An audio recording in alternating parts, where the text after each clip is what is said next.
pollution is the biggest environmental health risk in the European Union. Pollutant levels are above the guidelines set by the World Health Organization. In response, the EU has revised its Ambient Air Quality Directive with stricter limits to be set from 2030. But some member states may use the right to delay the process up to a decade in order to protect economic activity. On eu-decoded, we will decipher this reform for you. Around 300,000 Europeans die prematurely every year due to air pollution. It's a major cause of several diseases, including asthma, lung cancer, stroke and diabetes. To reverse this, the directive sets new limits for half a dozen major pollutants by 2030. For example, the microscopic particles known as PM2.5 should decrease from 25 to 10 micrograms per cubic metre, and in the case of nitrogen dioxide from 40 to 20 micrograms per cubic metre.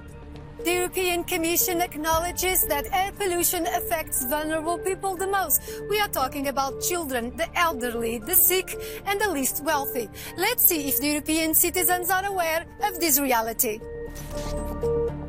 Πιστεύω ότι η ατμόσφαιρα στην Αθήνα είναι πάρα πολύ κακή, διότι κυκλοφορεί πάρα πολύ αμάξι. Πολλοί κόσμος δεν χρησιμοποιεί τα μέσα ή δεν περπατάει, προτιμάει να χρησιμοποιεί τα αμάξια του. Σίγουρα η Ευρωπαϊκή Ένωση πρέπει να παίξει μεγάλο ρόλο σε αυτό το ζήτημα, γιατί ο κόσμος, όπως σας ανέφερα, υποφέρει, είναι πάρα πολύ δύσκολη η κατάσταση.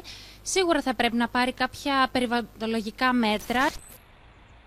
Quando scendi per venire giù qua in città a Roma, tu vedi questa striscia grigia, questo orizzonte di grigio. Mi rendo conto, abitando fuori Roma, che quando vengo qui proprio lo smog, l'aria, si sente. Bisognerebbe intervenire forse maggior controlli, macchine, vedi il traffico che c'è. Bisogna mettersi comunque di impegno e rendere consapevoli tutti i cittadini con magari delle campagne per le strade continuamente per fargli rendere conto di quella che è veramente la situazione attuale, perché siamo praticamente a un punto di non ritorno.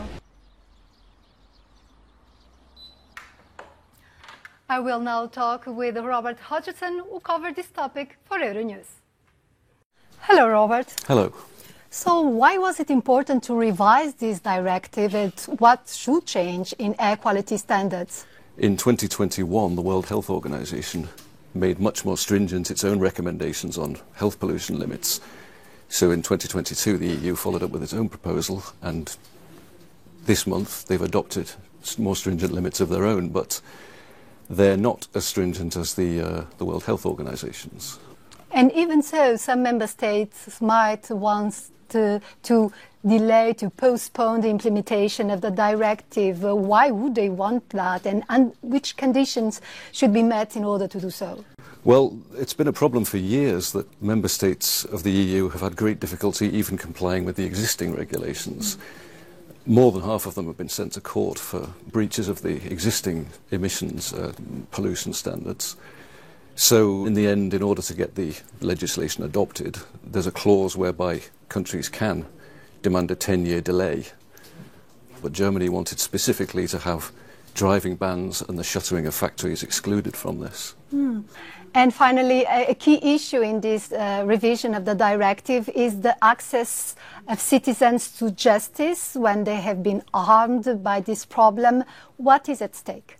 Well, the directive allows non-governmental groups to scrutinise the plans of governments to put in place the limits that the directive demands.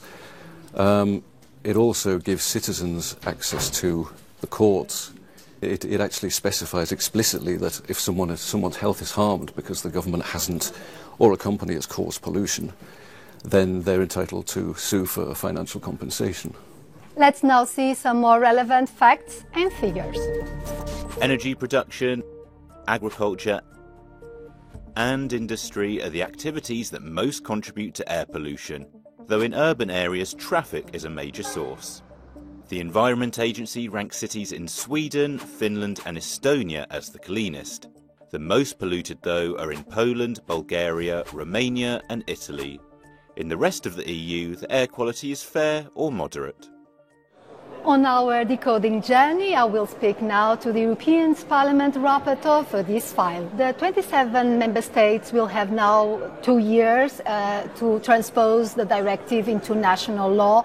Are you concerned that some countries are arguing that this might have a potential harm to the economic activity? This will be a process that the EU has to accompany to support the local, regional and member states, authorities, obviously.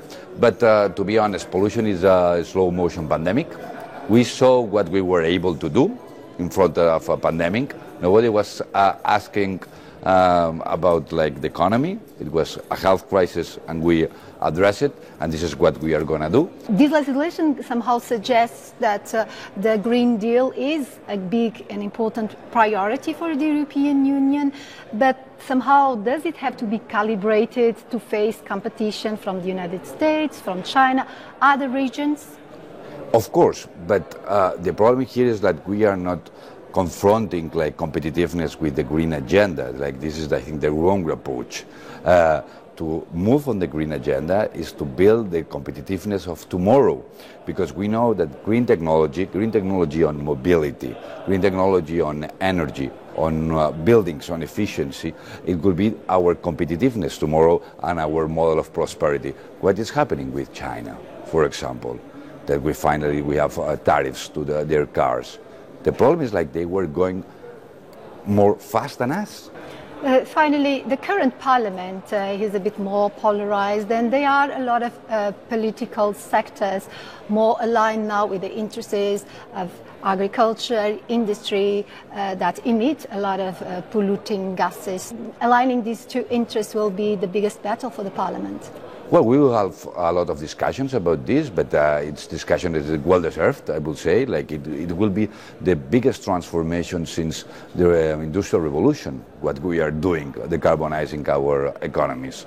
The primary sector is an important sector for our economy, but also to managing our territory, and it has to be protected, but at the same time it has to be transformed as all the sectors of our economy. This directive is essential for the EU to meet its target of zero pollution by 2050. After all, air pollution is also harmful to rivers, oceans, crops, forests and ecosystem. These are crucial resources for a sustainable economy. So the future will be in finding the balance between all these interests. Thanks for watching, and don't miss next week's program for more decoding on European policies.